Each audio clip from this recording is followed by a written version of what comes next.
Sixers fans, how we feeling out there?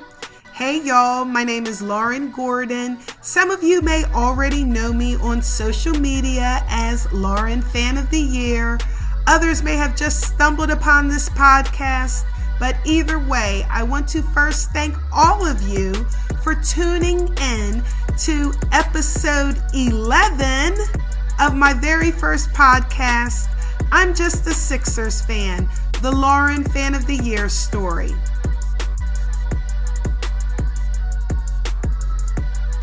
Now let's continue the story. The timeline is now the off-season of the 2015-2016 regular season, which we ended with a 10-72 record. During the live ping pong ball drawing of the NBA draft lottery, we were thrilled to have the number one pick in a pretty deep draft. All eyes were on Ben Simmons, and at first I was flip-flopping. Did I want Ben or did I want Brandon Ingram? Ben Simmons was a 6'10", super athletic point guard from LSU who was being compared to legendary Hall of Famer Magic Johnson. Y'all, that's all I needed to hear. I was watching his highlights and I was pretty impressed. So I was like, let's go. Let's get Ben Simmons. I was invited to the 2016 Sixers draft party at Eakins Oval in Philly. My two daughters, Corey and Kendall, would come along. And as soon as we got in the venue, cousin from Virginia texted us and told us that he was there with Alan. He met us at the entrance and gave us VIP access. We were in a private area with food, drinks, music, and anybody who was anybody was there. Shoot, y'all, I felt like a celebrity. This was totally my vibe.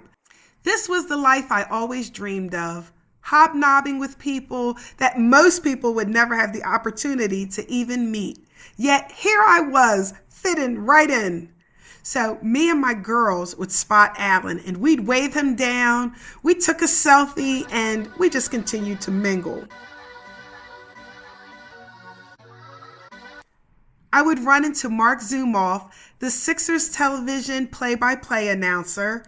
I would see Yuki Washington, the news reporter, and former Sixers players Dr. J, Eric Snow, Clarence Weatherspoon, Tim Perry. I would even see Bobby Jones, and I remember running over to him and saying, Bobby, remember when I met you at the season ticket holder event last year? Look, you're still my lock screen. Y'all, it was a great evening for me and my daughters.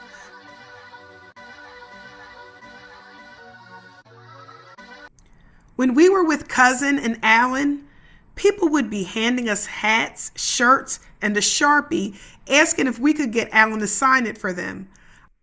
I never knew how to respond because as a fan, trust me, I get it. And I understand fandom. But being with Alan, I also wanted to respect his private space. But y'all, Alan was a man of the people. He always found a way to engage with the fans. He loved the fans and the fans loved him back.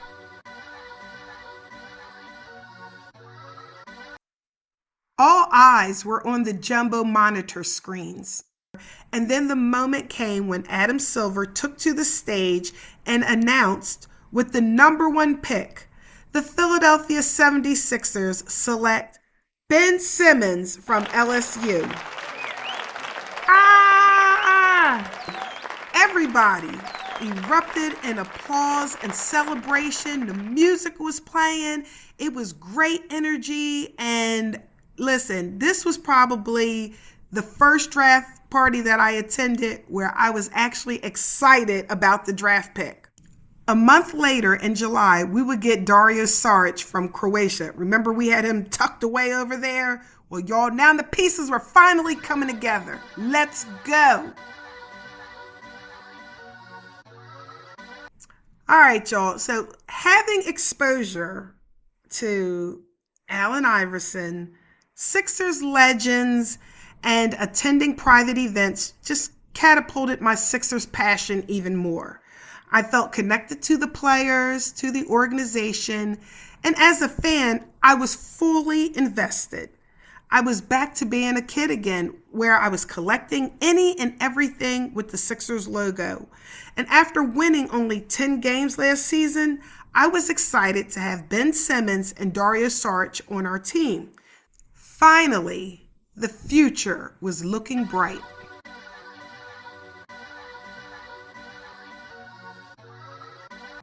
In August, it was announced that Allen Iverson would be inducted into the Naismith NBA Hall of Fame, along with Shaquille O'Neal, Yao Ming, Sheryl Swoopes, just to name a few. I immediately told Larry, we have to go. I'll get all the information online to plan our trip, but let's make it happen. And on September of 2016, Larry, Kendall, and I drove to Springfield, Massachusetts. We checked into our hotel and then headed over to the building where the class of 2016 Enshrinement would take place. It was a huge, beautiful building. There were red carpeted steps that would lead to the very top landing of the entrance to the building. There were barricades and lots of people, fans from all over, who wanted to get a glimpse of not just the inductees, but all the other athletes, coaches, and celebrities who would be there to support them. I know it was a ceremony, and I usually dress accordingly, but that night I wore my Iverson jersey. I had to represent y'all. And I'm glad I dressed light because it was hot, like 90 plus degrees. And I had this short little haircut, and I questioned why I even wasted time curling it because I had sweated it out. My hair was flat on my head, my makeup had sweated off, and I was standing with the guests and spectators behind a barricade until the doors opened. Larry decided to walk around to see if we were standing in the right spot and was checking to see if there was a way we could enter the building early.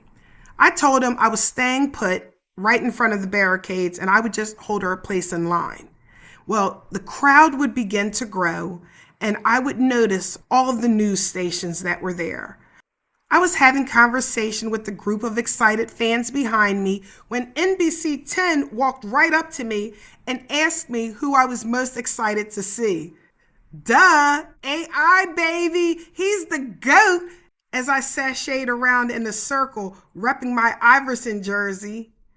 They asked if I mind being on camera. Again, duh, not at all. Everyone knows I love the camera, especially when it comes to talking about my Sixers. Then boom, out of nowhere, the cameraman popped up and started recording. The news reporter stuck the microphone in front of my face and started asking questions. And y'all, I just got to rambling. I couldn't tell y'all what I said because obviously I wasn't prepared. And to boot, I spotted Larry way down at the far end, waving to get my attention, telling me to come to where he was. And I was pointing to the news crew and mouthing the words, Larry, don't you see me live on the scene with NBC 10? Well, once I was done with the news reporter, I made my way through the crowd. Limousines were pulling up one by one behind each other. And for the first time, I would see Shaquille O'Neal and Yao Ming. Oh my goodness. How is it humanly possible that a person can be that big? And y'all, I was just a few feet away from them and I was totally fanning out. Oh my God, this is so unreal. I would catch up to Larry and we were able to go around the barricade and we walked up the red carpeted stairs. Larry and I would point out past and present NBA players. Larry, look, there's Isaiah Thomas. Y'all, the original Isaiah Thomas from the Detroit Pistons. As we stood on the red carpet watching the players exit the limos, we spotted Allen. The crowd was going wild as he went over to a side table to do a quick interview before going into a separate entrance. As Larry and I entered the building, I was like, oh shoot, Larry, look, that's George Lynch right in front of us. It was a fun game where we would scan the crowd and see how many athletes we could point out. We were handed a souvenir keepsake program, and there were only 500 copies in print. Can y'all believe my program is marked number 9 of 500?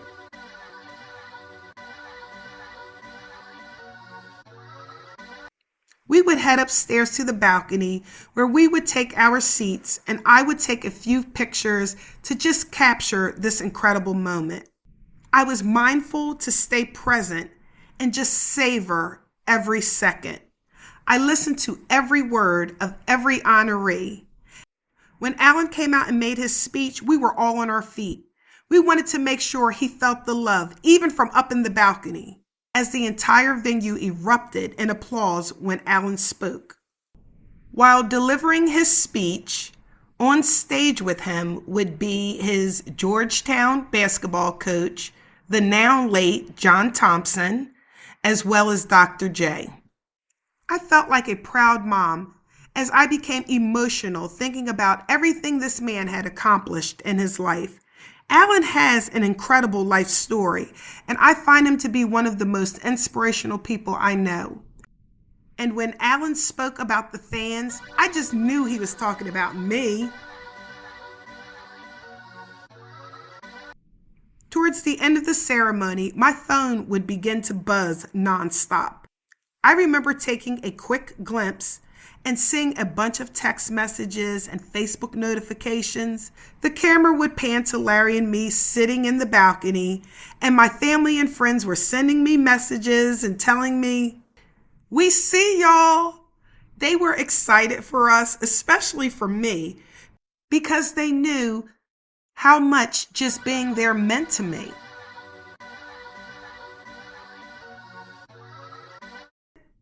At that moment, I thought, can life get any better than this? After we left the ceremony, Larry and I would meet up with Cousin and his wife, and we headed over to Alan's private celebration party. We were giving a VIP band, and I was pinching myself. Oh my God, I am living the dream. I noticed that no one was taking pictures. So I remember being mindful and respectful to not pull out my phone and just enjoy the moment. I walked over to Alan and I told him that I was proud of him and I loved his speech. He was very humbled and gave that AI smile and just said, "Thank you." I remember thinking, what else do I say to a Hall of Fame legend without coming off as corny? So I just thanked him again for allowing me to be there to share this incredible celebration with him. I remember eating good, dancing, and trying to keep up with Cousin's wife at the bar. Y'all, true story and full transparency, I was effed up that night. In fact, I don't think I was ever that drunk in my entire life. I was a fun, happy drunk though, just caught up in the celebratory moment. I was there with my husband, so I knew I was in good hands, and I partied that entire night, y'all. You would have thought that I was just inducted into the NBA Hall of Fame.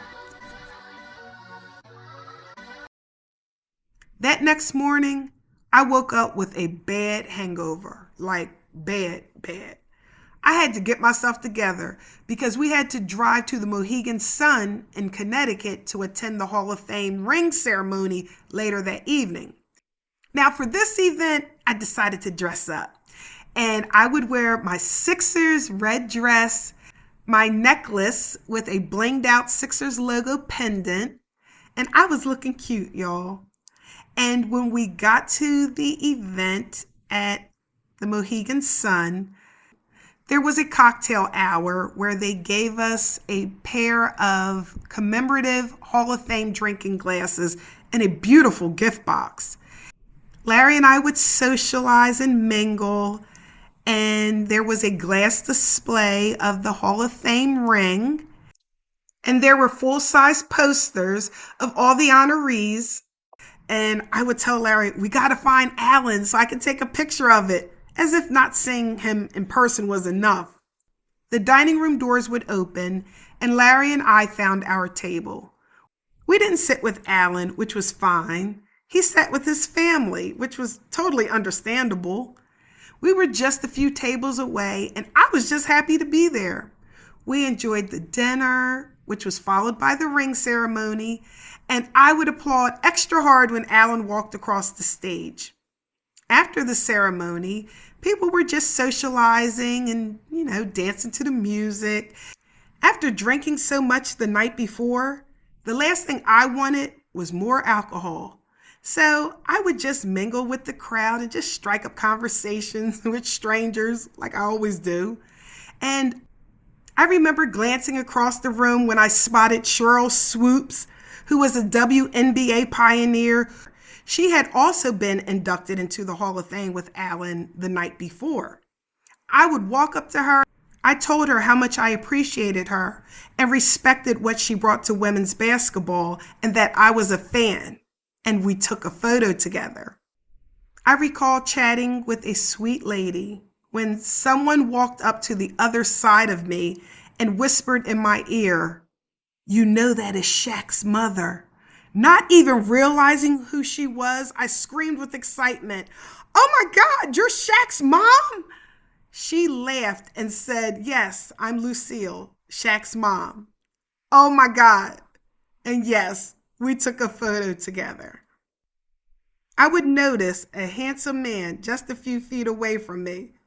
I'm not talking about my husband at the time. Y'all, it was Gary Payton, the glove. So I would run up to him, and in typical Lauren fan mode, I squealed, "Ah, you're Gary Payton, the glove. I'm tripping. I can't believe it's you." I told him it was an honor to meet him. And yes, we took a photo together. So standing there with the glove, he says to me, "I can tell you're a real basketball fan, but do you recognize this gentleman?" He was pointing to a man who was standing on the other side of him. I looked at the older gentleman real intently, and he looked vaguely familiar, but I couldn't pull his name. And thank God, Gary Payton took me out of my misery and said, "That's Tiny Archibald." I was blown away. Even though I didn't recognize Tiny Archibald because he was wearing a suit, I knew the face, and of course I knew who Tiny Archibald was. He was also a Hall of Famer who played with Boston. Even though he was a Celtic, I have to give him respect as a basketball legend. And yes, we took a photo together. I would also bump into Hall of Fame player and coach Lenny Wilkens. Y'all, Lenny Wilkens has been inducted into the NBA Hall of Fame 3 times. First in 1989 as a player, then as a coach in 98, and then in 2010 as part of the 1992 U.S. Olympic Dream Team when he was an assistant coach. Y'all, he is a legend. And yes, I took a photo with him too. But y'all, standing alone at the bar was a man who was so tall. I was like, who is that? I walked up to the bar to get a soda, of course, because I was done with alcohol, when he turned around and I knew exactly who it was. Y'all, it was Ralph Sampson. I was so giddy, like a kid at Disney World, and I kept hugging him, and I told him how much my mother loved him growing up. And he's a huge part of why I fell in love with the NBA. Y'all, Ralph Sampson was ridiculously tall, or maybe I'm just short. I felt so blessed and so fortunate to tell Ralph Sampson how much he meant to me.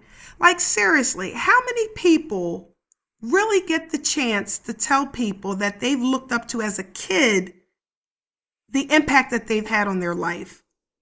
It was incredible. And of course, we took a photo together. I would take more photos and videos of Shaq and Allen, and the night had fulfilled every dream I could ever imagine as a basketball fan. As we were leaving the venue, I would run into Dikembe Mutombo. Dikembe! Dikembe! I yelled over and over. I ran over to him, gave him a big hug, and told him, I loved you on the Sixers. I'm a huge fan of yours. I'm a huge Sixers fan. And just in case he didn't believe me, I got close enough to show him my gold chain with the Sixers logo pendant. He bent down to my level to get a closer look and gave me a high five. I said, Dikembe, you have to do the finger wave, please. And he did his iconic finger wave and said, no, no, no, not today. And y'all, I thought I was going to pass out. And yes, we took a photo together. At the end of the night, I finally caught up to Larry, who was probably past ready to go. But to his credit, he let me be Lauren and just let me fan out. Y'all, that was such an incredible night. Like, I can't even find the right word. Awesome, amazing. I don't even have the words to explain it. I had experienced moments that most fans only dream about. That weekend, I had interacted with so many people, engaged in so many conversations, and I took lots of photos, and it wasn't until I got in the car did I realize I never took a single photo with Allen during the Hall of Fame weekend. Like, how did I not get a photo with him? Especially after being inducted into the NBA Hall of Fame. That was the only bummer. Otherwise, it was the best weekend ever. And I thank God for allowing me to have that experience. I was extremely grateful for every single moment. Having this amazing and unique fan experience only fueled my obsession as a Sixers fan. I was looking forward to the upcoming 2016-2017 season. We just got Ben Simmons. We just got Dario Saric. Embiid is getting healthy. This could be the pivotal year. As a Sixers fan, I was feeling great. Let's go! Thanks for listening, y'all.